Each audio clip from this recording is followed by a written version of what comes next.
ang nag-deliver papunta sa bahay nila Pangulong Bongbong Marcos at Speaker Martin Romualdez or magpasok ng 100 billion worth of projects sa BICAM. Sana po ay hindi nila ako mapatay bago ko mailabas ang lahat. Ako lang ang utos sa akin, pero ngayon, handa na akong harapin ang lahat. Administrasyon ang buong resources ng bansa para tumahimik ako. Will shoot me if I will talk. Ako bilang panakipbutas sa kanilang kampanya laban sa korupsyon. Hindi na ako mananahimik, ilalabas ko ang lahat ng katotohanan. May resibo, may ebidensya at may pangalan. Para sa bawat Pilipino, alam ko na buo ang galit ninyo sa akin ngayon. Nauunawaan ko rin kung bakit. Lalo na at malaki ang halagang nakataya. Pero bago kayo humusga, hayaan ninyong ipaliwanag ko ang buong katotohanan. Matagal akong hindi nagsalita dahil may direktang utos sa akin. Huwag nang bumalik ng Pilipinas at manahimik na lamang. Umalis ako noong July 19, 2025 para sa aking medical check-up. Nakaplanong bumalik pagkatapos ng SONA ni Pangulo. Pero habang papauwi na ako, tinawagan ako ni dating Speaker Martin Romualdez at sinabihan, "Stay out of the country. You will be well taken care of as instructed by the President." Noon naniniwala pa ako sa kanila, kaya't hindi ako bumalik. Tumikom ang aking bibig, sumunod ako, pero ang hindi ko alam, ang ibig pala nilang sabihin sa aalagaan ka namin ay gagamitin ako bilang panakipbutas sa kanilang kampanya laban sa korupsyon. Ginawa nila akong poster boy ng kanilang sariling kasinungalingan. Ngayon, hindi na ako mananahimik, ilalabas ko ang lahat ng katotohanan. May resibo, may ebidensya at may pangalan.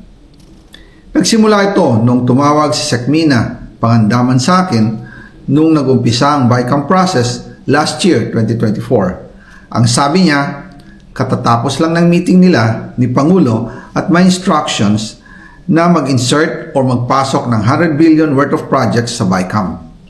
At sinabi pa ni Sekmina, you can confirm with Yusek Adrian Bersamin dahil magkasama sila sa meeting ni Pangulong BBM noong araw na yon. Tinawagan ko po agad si Yusek Adrian Bersamin at tinanong ko kung may instruction nga ba ang Pangulo na magpasok ng 100 billion during their meeting. Ang sabi niya ay totoo nga po. Right after our conversation, tinawagan ko po si dating Speaker Martin Romualdez at nireport ko ang instructions ng Presidente to insert the 100 billion projects. At sinabi niya sa akin, what the President wants, he gets. After ng ilang araw, nag-set po ng meeting si Sekmina Pangandaman at Yusek Adrian Bersamin sa amin ni dating Speaker Martin Romualdez sa Aguado Building in front of Gate 4 ng Malacanang at nandoon din po si Yusek Jojo Cadiz. During the meeting, binigay po ni Yusek Adrian Bersamin ang listahan na worth 100 billion. Tinanong ko po si Yusek Adrian kung saan galing ang listahan. Ang sagot niya, galing kay PBBM mismo at binigay niya ito mula sa brown leather bag. Nung sinabi po ni Yusek Adrian Bersamin, yung brown leather bag, naalala ko noong nasa Singapore kami right after the elections of May 2022 sa Hilton Hotel, kami ni dating Speaker Martin and PBBM habang pauwi at pabalik ng Pilipinas, hinabol ng PSG ang brown leather bag at ang sabi ni PBBM, maiwan na lahat, wag lang ang brown leather bag. Kaya naniwala ako na utos talaga ito ng Pangulo.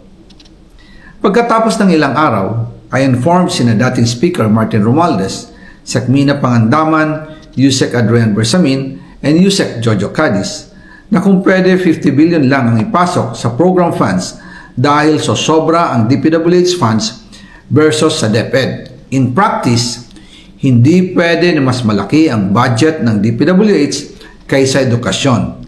And yung balance na 50 billion, ilagay na lang sa unprogram funds for the 2025 budget. Dahil Office of the President din ang nagre-release ng lahat ng unprogram funds. Pagkatapos ng isang araw, tinawagan ako ni Sekmina at sinabi ang mensahe ng Pangulo. Ipasok ninyo yan dahil pinangako na sa akin ni Speaker Martinian at hindi na pwedeng baguhin. Kumbaga, ang utos ng hari hindi pwedeng mabali. Again, I informed the Speaker and asked clearance about the instructions ng Pangulo. At ang sabi niya, wala tayong magagawa. Kaya po nagtataka ako kung bakit sinasabi ni Pangulo na hindi niya makilala ang budget, samantalang lahat na binawas at dinagdag sa mga ahensya ng gobyerno ay humihingi ng approval sa kanya si Sekmina Pangandaman.